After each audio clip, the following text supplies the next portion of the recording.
Hey everybody, we're live. Cool. Thanks for joining. I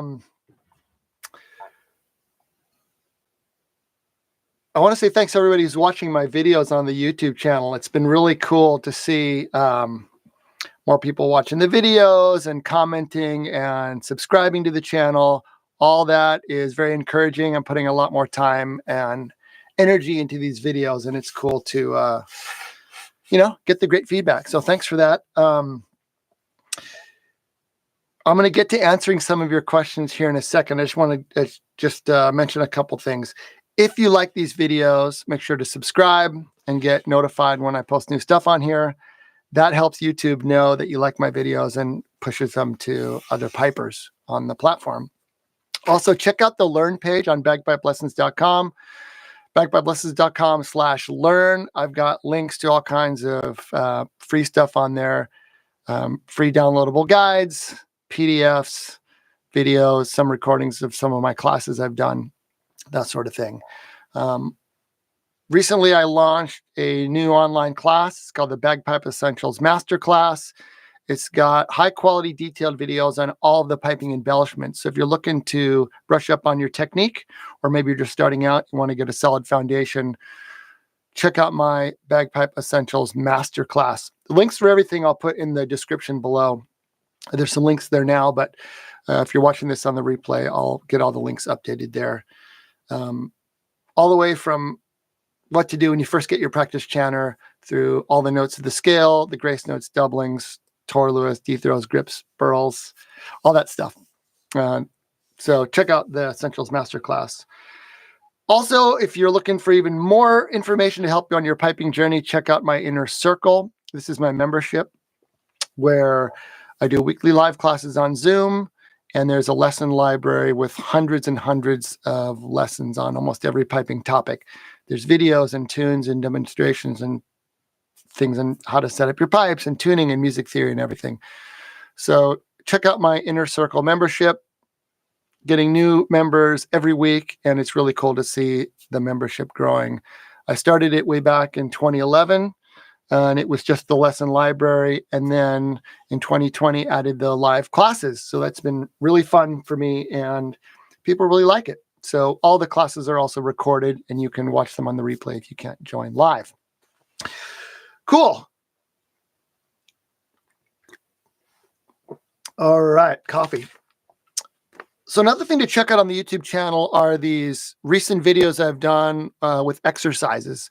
So I've been getting a lot of great feedback on those, and I'm looking to do more of those. And I want to hear from you if there is a specific thing that you're working on with your technique that would be helpful to have an exercise. So the ones I've done recently are the Power GDEs, Power Strathspey triplets, and then one of my favorites and a really hard one that I came up with called the Power Dot Cut Fluidity exercise. So check those out on the channel. There's a PDF for each one of those that you can download.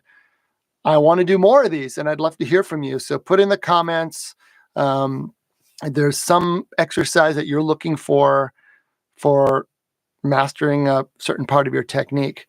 The one I'm working on next is going to focus on the top hand and keeping the top hand relaxed. For most pipers, most people are right-handed. So for most pipers, the left hand ring finger is the least coordinated finger. So that's what we do. We play our E grace note there. So I've got an exercise for helping with control and precision and consistency with that top hand, especially with that ring finger, to help you move it in a light, quick, clean way without getting bogged down. So that's what I'm working on. For the channel, I've got a new product I'm going to be announcing soon. It's almost ready to be launched, so stay tuned for that. Okay, cool. So let's take a look at some of your questions. So I get these questions emailed to me, or people message me through the various social media platforms, and just been going through some of these, and they've been really cool. So I got a question emailed to me, and the person says, the single biggest challenge I have on my learning journey is losing my lip. So I found many ways to practice other skills, but I have not yet found an easy to use anywhere exercise to practice lip resistance? Okay, so this is a great question. And I often get asked this question, which is there anything I can do to make it easier to play the pipes other than just playing the pipes? And for years, I would just say, that's it. You just kind of have to play. And it is true. The main thing that you're going to need to do to build that strength and stamina and skill of blowing your pipes is to play your pipes. But I would add another thing, and that is general physical fitness. So if you are walking every day, if you're getting in your cardio and your weights and just your general physical activity and exercise, that is definitely going to help you with your piping. And I know that from my own experience, because over my piping career, I've gone through phases where I have been more physically active on the exercise front and less so. And it is without a doubt very clear to me that my piping is so much easier when I'm doing a lot of other movement. So doing weights and doing cardio, that sort of thing. If you're interested in this and you're trying to look for a routine to get into that's going to help you with your physical fitness, I highly recommend a book called Body for Life by Bill Phillips. And it's an exercise book. Like the first section of the book is all about case studies of people who've used the book. I kind of skim through that section. There's a whole section on exercise, which is the part that I still use. And then there's a whole section on diet, which I kind of skimmed. But it's a really, really great book for getting you into a routine of exercise, because it just gives you a basic plan that you can customize that works for you and just stick with the plan. So 3 days of weights, 3 days of cardio. It's short, it's simple, it's easy to follow. And if I could go back 30 years and talk to my younger self and give one piece of advice, I would say, find this book or something like it and stick with it, because my life is so much better now that I'm consistently on a plan. I don't have to think about it. So really, really good. I first heard about this book from Jerry Seinfeld, the comedian, on the Tim Ferriss podcast, which is a really good interview that I recommended. I'll put that in the notes below. Of course, people know about Jerry from his comedy, but he's very interesting in terms of how he manages his life to be productive and healthy, to maintain that high level of creative output. And one of his things is this exercise book. So I love it. Recommend it. Body for Life. So in addition to being physically fit, what can you do on the lips front? Well, I think you just do need to play your pipes. So if you have the bagpipe gauge, that's going to help, because you will be able to see what's going on with your pipes in terms of the overall strength of the pipes. The thing that determines how hard your pipes are to blow more than any other part of the instrument is the pipe chanter reed itself. So if you're just starting out, you want your pipes to be easy to very easy. So I would say definitely less than 30 on the gauge. Probably if you're just starting out, probably 25. This is getting into what I call the very easy category. And if your pipes are harder than that, you're going to need to find a way to make them easier, either by getting an easier reed or by making that reed easier. I really like my foundation reeds, which I have for sale in my shop, and you can pick the strength that you want. And I do sell them in all strengths. I would say most people buy the Easy or Easy Plus, or the Very Easy is a great option for that. The other thing you need to do is you need to think about starting out with something that you can manage and building from there. So the thing with blowing the pipes is that in addition to there's a lot going on skill-wise in terms of, and also there's a lot going on with the complexity of your instrument, all the different moving parts. You need to build up that physical stamina. So what you can think about is a ladder, and you want to climb up that ladder. And when you get to the top of the ladder, that's where you want to get to. That's you playing your pipes with all three drones and chanter at a reasonable, good strength.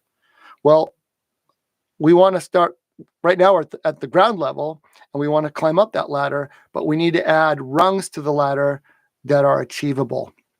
So what can we do to make it simpler? What can we do to sort of get from where we are now to that ultimate goal? Well, one thing you can do is cork off all your drones and just blow the pipes with the pipe chanter. That's how I originally learned with my teacher, Colin McKenzie, when I was a kid. This is back in the days of cane drone reeds and leather bags and all that other painful stuff and no tone protectors. And I remember even then it was hard. Another thing you can do, which I would recommend if you're really struggling to get up on the pipes, cork the chanter, cork off 2 of the drones and start with one drone, one tenor drone, and just try to keep it going. So the way that the tenor drone works is that when you start to push air through the bag and into the drone, it will make one tone. And then when you increase the pressure, it will kick into that second tone. That's where you want it to be. Every good drone and drone reed combination should have that first tone and then a second tone where it kicks in. So that's where you start. The pressure blowing just the drone is going to be lower than if you're blowing the pipe chanter, but that's okay. Really what we're trying to do is we're trying to find a level where you can have some success and start to build some stamina over time. So the way we're going to do this is we're going to start with one drone. And then once you get comfortable with that, we'll add a second drone. And then we'll add, so maybe we go one tenor and then 2 tenors. And then maybe we go one tenor and one bass. And then we go all 3 drones. So we're going to be adding drones from 1 to 3. The other thing we're going to do is we're going to look at increasing your stamina in terms of time. So here's what you can do. Get your stopwatch or get your iPad or your phone that's got a nice, easy to use and easy to view stopwatch. And this is what I have recommended for many students over the years, which is get your stopwatch ready. Whatever you're blowing, even if it's one drone, hit start and just hold that drone and see if you can get to 1 minute. I've worked with students who can't even do one drone for 1 minute, but that's okay. You stick with it and you just keep track of it and you go, okay, I got to 30 seconds before I got a double tone or before my lips run out, and just write it down on a piece of paper, 30 seconds. And now that becomes your new goal that you're trying to beat. See if you can get to 35, see if you can get to 40, see if you can get to a minute. If you can get to a minute, now you're starting to get the hang of it. If you can get to 5 minutes, then I think you've really got it. If you can blow one drone for 5 minutes and the drone never flutters, means you're keeping it at that proper pressure, that's good. See if you can do 5 minutes. Then go to your 2 tenor drones and see if you can do 2 tenor drones. And again, you might, because there's more air going out, you might start at a shorter time frame. So see if you can get to 1 minute and then up to 5 minutes. Then try one tenor and a bass, and so on and so on. So what you're doing is you're adding additional rungs onto that ladder, so you don't have to do so much of a leap that you're taking tiny steps. So that's what I'd recommend. And it may seem like, oh my gosh, I can only blow a tenor drone and I can barely make it for 15 seconds. How am I ever going to play this instrument? You can do it. I've gone through this process with many students over the years, and everybody's different. We all bring a certain different combination of life experience and skills and talents and abilities to this point where we are now, and you're starting your bagpiping journey. Wherever you are, that's where you begin, and you'll get there. So great. I got a question from Alan McPhee in the comments today. What drone reeds would you recommend for old drones? I tried balance tones, and no matter how much I try adjusting them, they cut out. I'm an accomplished piper. That's easy. Easy Drone. Easy Drone is the #1 drone reed in the world in terms of popularity and sales, and they're used by pipers of all levels. Easy drones will work great in your pipes with your old pipes. They were designed originally in Scotland. Well, they were designed in Scotland, and they were designed originally for old pipes. because at the time that Easy Drone came out, most people were playing old pipes, Hendersons, Lorries, Robertsons, and so on. And they work great in those pipes, and they work great in new pipes as well. Easy Drone comes in a bunch of different options. There's the standard Easy Drones with the standard style tongue. There's also the inverted tongue on the base where the tongue points backwards. Also a great option for drones. If you have a little bit of a finicky base drone, some people like that inverted base. It's easier to start. And then a few years ago, Easy Drone came out with a set of reeds that were made of a slightly different material that they call increased absorption. And if you look at the increased absorption reed, and I'll put links to this in the description when I'm done talking here. The increased absorption material is a little bit lighter. So here's the idea. If you're playing your pipes, moisture will build up in the bag and eventually will start to build up on the reeds and inside the drones. So Easy Drone came up with this innovation, which is so the moisture doesn't build up on the reed and interfere with the tongue and make your pipes go out of tune. The moisture will get absorbed into the reed itself. Okay? So you can imagine, water on a piece of glass, it just sits there, or water on a piece of porous wood or paper, it gets absorbed into it. So that's the idea, was that these increased absorption reeds would absorb the water so it would be less affected. Okay, nice idea. Well, my drone reeds never get wet. So I use the Bannatyne hybrid bag, which I love. And I use the Bannatyne dry flow moisture control system, which is tubes that go inside the bag. They're lightweight, they're very compact, they're super effective, and they allow me to play for hours and hours and hours. And my drones and my drone reeds never get any moisture on them because the dry flow filters out all that moisture. It's wonderful. I blow all the hot, steamy air into the bag. It's a big, hot, steamy jungle, rainforest, tropical environment in there, which is great for my pipe channer reed because my pipe channer reed is cane and it loves that hot, steamy, moist environment. Not soaking wet, but damp. And that's also why I have the tone protector, humidity controlling channer cap on my channer when I'm not playing it so that it stays in a perfectly humidified environment and the reed doesn't dry out. Okay, so I got this steamy hot jungle air in the bag, great for the pipe channer reed, but my drones want to stay dry, so that's why I use the dry flow system. So why would I care about having a drone reed that has increased absorption if I'm using a dry flow system?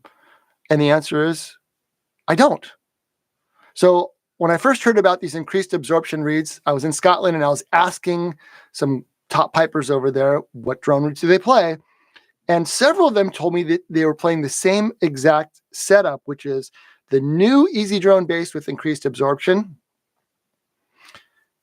and the regular Easy Drone tenors. And then I followed up the question, which is, well, if you play a moisture control system, why do you need the increased absorption base? And they all told me the exact same thing, which is, yes, I use a moisture control system, so I don't really care about the increased absorption ability of this reed, but I love the reed. The reed is actually different and better than the classic Easy Drone. That was their opinion. I heard this from multiple players. So I got home, ordered some Easy Drones with the increased absorption, tried it out, tested different combinations, bass and tenor combinations. And what I found out was I agreed 100% with what those pipers told me.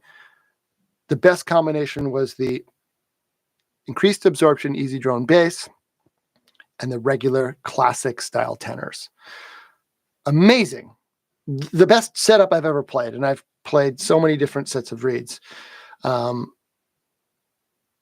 So I reached out to Easy Drone. I said, would you make me a set that I can use and I can sell to my students and put on my website that has the new increased absorption bass and the classic tenors? And they said, yeah, we don't really make that. You're going to have to just buy sets and put them together. And I said, well, can you make me a custom set? And they said, yeah, if you order like this many, boxes of reeds, then we can do that for you. So that's what I've done. And they're the best-selling set of reeds on my website.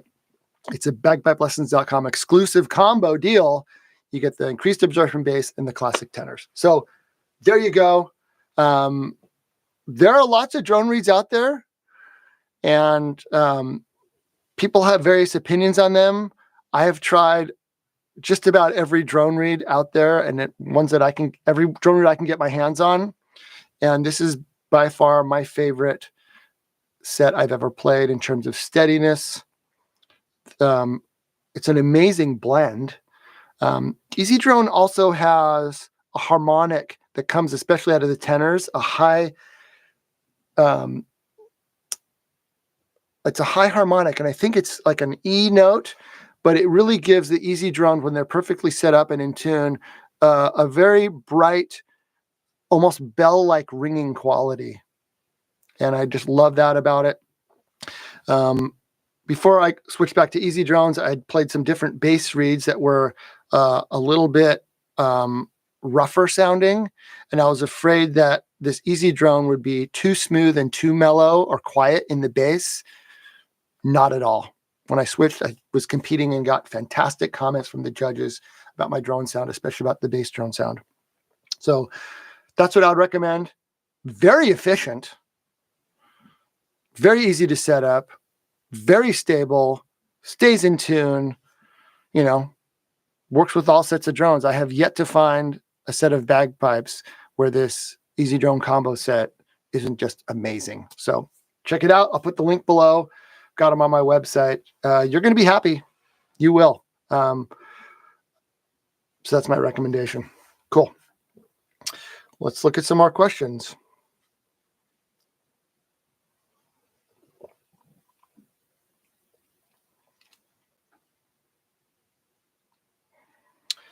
My biggest challenge is with finger speed and clarity. I'm a grade 3 soloist and winning occasionally.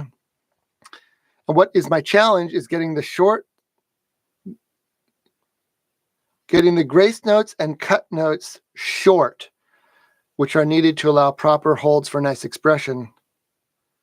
Continued work on very light fingers and lots of metronome progression only seems to take it so far. That rapid snap and strength to execute embellishments and cut notes is just not improving.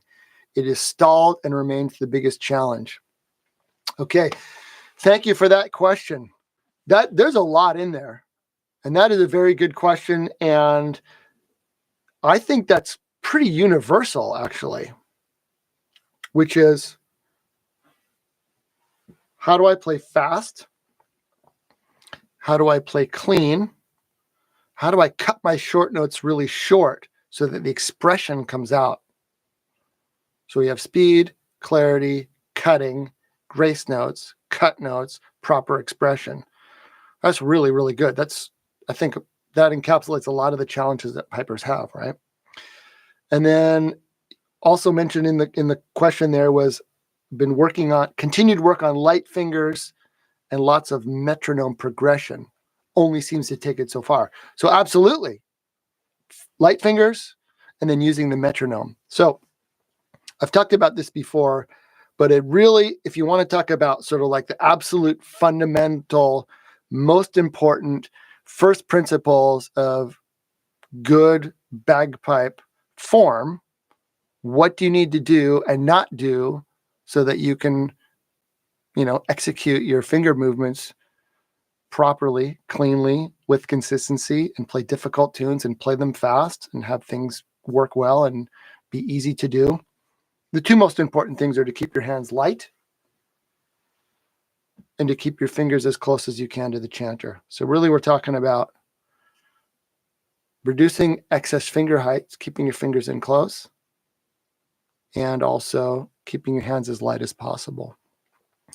I remember being at the Coeur d'Alene Piping School in Idaho, back where that was the great school that everybody wanted to go to in this area, and having a class with Jamie Troy Sr., and he was talking about two things. He was talking about having a nice relaxed curve in your fingers, and he was talking about keeping your fingers in nice and close. And I had seen so many pipers around that have, really straight fingers. And that's what showed, the old college piping green book showed these really stiff fingers. And then you also saw pipers with lots of finger height. So when Pipe Major Troy was talking about that, I was like, wow, that seems different than what I'm seeing around me.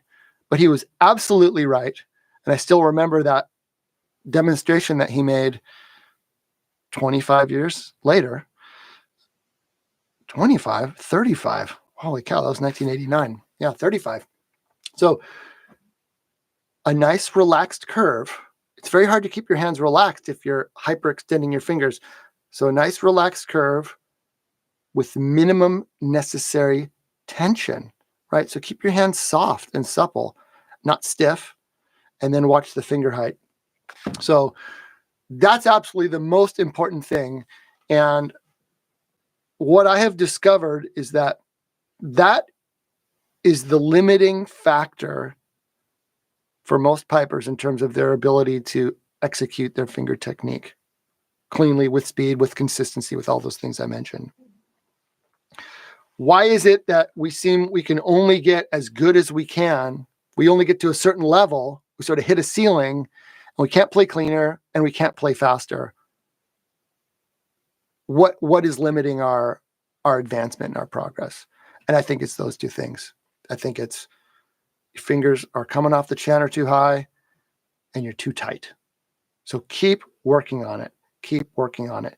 When you look at a great athlete or a great performer and you think, wow, they make it look so easy. Well, in a way, what they're doing is very difficult to be able to do that. But what they are doing is they are doing it with a certain amount of ease and fluidity.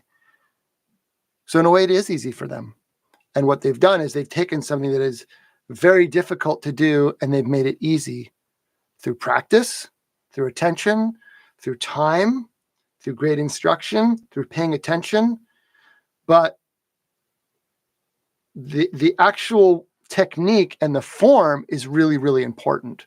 So it's not just, I'm going to get these burls and I'm going to do 1,000,000 burls until they're good. Well, they're not going to be good. You could do 1,000,000,000. If you're not practicing them in the right way, it's not going to work. So at all times, think about keeping your hands relaxed, keeping them in close to the chanter. That's the most important thing. And you may say, well, I'm slowing down in the third part of my march. I'm going to get my metronome out. Well, the metronome will let you know that you're slowing down. But how are you going to get to that point where you're not getting bogged down? Or you might find that there's a certain piece of technique that is just, I just keep missing that thing, or I keep having a crossing noise, or I keep getting fumbled up there. Sometimes I get it and sometimes I don't. You might think it's that movement. Maybe I need to work on that E strike or that D doubling or that takum. And maybe you do. But maybe the reason that movement isn't coming out as well as you want it to consistently is because your hands are too tight. So there's all these different levels. And at the very bottom, the foundation of everything that you build your piping house on is the two pillars of good form, which is keeping your hands relaxed, keeping them in close to the chanter. Okay, couple more questions that come in live here. So my issue would be timing of grace notes, doubling in the throw, up to the beat or on the beat. Where does the beat hit? Okay, I'll just give you a summary here. All of our piping embellishments, whether it's a single grace note, doublings, strikes, D-throw, burl, everything with a couple exceptions starts on the beat. I'll get to the exceptions in a second. So what that means, if you're playing a G grace note on your beat and it's on a beat note, bang, the grace note comes right on the beat. If you're doing a doubling and your doubling's on a beat note, doubling goes right on the beat. The doubling starts on the beat. So that means when the beat comes down, like when your foot hits the ground or when your piper's metronome makes the beep sound, that's when you begin your grace note. That's when you begin your doubling. That's the first grace note of the doubling. You don't finish your doubling on the beat. You start it on the beat. That goes for D throws. Low G goes right on the beat. Grace notes, strikes, doublings. The only two exceptions to that are the grip and the torlua. So the grip comes before the beat. So the grip, the 2 low Gs of the grip come right before the beat, and the grip finishes on the beat. And then the same thing with the torlua. The torlua is just a grip with an E grace note. So in the torlua, just like the grip portion comes before the beat, and then that E grace note on whatever that note is after that torlua, that comes in on the beat. So if you know Scotland the Brave and you know how it goes, and you know how it goes properly, then you already know this intuitively. So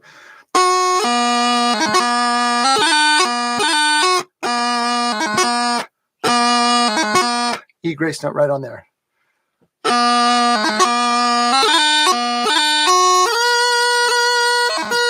Da-da-dee, the grip right before the beat, da-da-dee, finishes. This is exactly the kind of stuff that I go over in my Bagpipe Essentials Masterclass. So check that out. This is one of the coolest things I've done in my whole piping career, was putting together this course. There's 31 videos, high quality, detailed video of me going over every single part of bagpipe execution. So I will show you the torlua, exactly what are the theme notes of the torlua, what are the grace notes of the torlua, what are the different notes, contexts that we have the torlua, where does the beat fall on the torlua, how to practice it, the things to look out for, the things to listen for. So I have it for, well, there's 31 videos. So Takam, GDE, burls, torlua, D-throw, grip, all of our 9 doubling strikes, different doubling strikes, grace note strikes. So check that out. It's a really, really comprehensive course. And, well, it's just me here with my chanter and the camera. So you get a really, really up-close look at it. And you can watch that on your computer, on your mobile device, or whatever. So the idea was to have it be applicable for people that are starting out, but also people that have had some experience but really want to get a deeper understanding and refinement in all their technique. Okay, another question. What reed do you recommend in the Infinity Chanter? Well, I've got a reed. I don't make them, but I have a reed that's an exclusive bagpipelessons.com exclusive called the Foundation Reed. So this is a partnership between me and one of the world's top reed makers, Melvin Reed Makers. And this reed is made exactly to my specifications in terms of strength, responsiveness, stability. So these reeds, they cost a little bit more than other reeds, but you will save money because you only buy the number of reeds that you need. In the old days, it was a nightmare. You wanted to get one good reed, you might have to buy a dozen or 2 dozen reeds. I have spent thousands and thousands and thousands of dollars in my piping career to buy reeds that were garbage. And I hate that. And that is just a terrible way to do business. And it's a terrible way to treat your customers.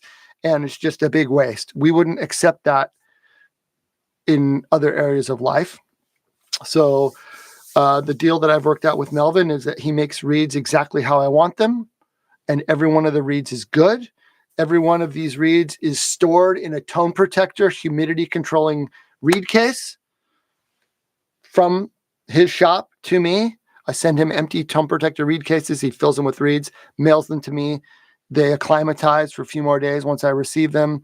And I test every reed and test them for strength and send them out. I personally handpick every single Foundation reed. You can get these on my shop. Pick the exact reed strength that you want and pick the number of reeds that you want. You do not need to buy 6 to get one good one. I recommend you get at least 4 because everybody should have reeds on hand. You have one in your chanter. Maybe you have one in each chanter with your tone protector chanter caps on them. And then you have your tone protector reed case with your couple spares in there. It's one of the things I learned from the late great Alistair Gillis was having multiple chanters and multiple reeds. You never want to be in a situation where you have one chanter with one reed and that's it. Because no matter how good that reed is going, it will die eventually And if it dies and you have nothing else, you're in a problematic situation. So you want to have, ideally, you want to have, I got my rack of chanters back there, and I've got more in my pipe case. But you want to have, I think, 2 chanters. I like to have 2 identical chanters with reeds, with tone protector caps on them. And that way I can be playing both of them. And if one of them starts to go, I can get a replacement reed in there, but I still have my other chanter going. So check out the foundation reed. You will be happy. I'm actually back ordered right now. I'm expecting a shipment of reeds to come in any day. But since I started talking about these foundation reeds, I can't keep them in stock. So they're handmade. So they can't just come out of a machine. So they're handmade. So they take a while. So if you think you might need a reed at any point in the next couple of months, I would get your order in now. Hopefully we'll get it to you much, much sooner than that. But yeah, it's pretty crazy. People love these foundation reeds. And very clearly, people are having success with them and feel it's worth the money because I'm getting lots and lots of repeat customers now. So that's the foundation reed. Okay, we'll do one more question here and then we'll wrap it up for today. This has been great.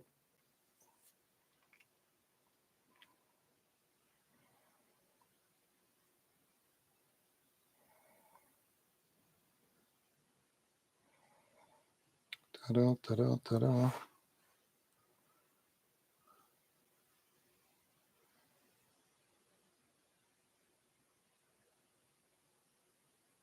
Someone says, my Torluas and Krunluas are too fast. I would certainly like to know if I can get my fingers back to decent playing condition. Well, of course you can. We talked about some of the important things, keeping your hands relaxed, keeping your fingers in close to the chanter. I do have a video on the channel about the Krunlua and the Krunlua Amach. Check that out. There's a Krunlua exercise you can download. Even if you don't play P-Brach, which you should, because it's a wonderful, it's just an amazing style of piping music. But even if you don't, the Krunlua is a great exercise. It incorporates the Torlua, it incorporates the Idri. To master the Krunlua means you have mastered a big part of piping technique in terms of control, fluidity, and speed. So check out that Krunlua movement and just take it day by day. So your goal is to focus on your job. And here we're talking about, not your job that you do for work, but your job as a piper is to practice every day and pay attention to what you're doing, play with good form, take things step by step, and, be patient with yourself. These things take a while. It's not like you do 5 minutes of GDEs and then they're going to be solved. We're not computers. You can't just connect a couple of wires or debug a couple of lines of code and then it's fixed for forever. We're humans and it takes a while to learn, especially when you're doing things with your body, right? So it needs to be embodied and, it's a motor skill. And, scientists can do brain scans and they can see how different areas of the brain light up as you learn. When you're first learning, you're thinking about what you're doing. You're thinking about which finger goes up and down and in what order to play that embellishment. And then over time with repetition and paying attention and being conscientious and taking breaks and coming back to it, it becomes more automatic and it feels more natural. And we call that muscle memory. And the scientists can actually see that the activity has moved to a different part of your brain. So it goes from that sort of cognitive stage where you're thinking about it to more autonomous. And it just takes time. So stick with it, pay attention, play every day, and you'll get there. So let's see what else. Yeah, so if you've watched this far, thank you. And check out the other videos on the channel. Make sure to subscribe, hit the bell so that you know when we put more videos on the channel. If you're watching on the replay, please put some comments into the comments below. If you're looking for anything that I mentioned in the video, I will put links in the description below. If you can't find the link, put it in the comments, or you can email me through my site at bagpipelessons.com/contact. go to the learn page, bagpipelessons.com/learn, and check out my inner circle, bagpipelessons.com/membership. And all of the other stuff is links will be below. The Infinity Chanter Foundation reads, the Easy Drone combo set, and all that. So thanks again. It's really cool. It's fun to just be able to flip on the camera with a cup of coffee and just, talk bagpipes. So we'll see you next time. Thanks a lot, and have a great week. Bye.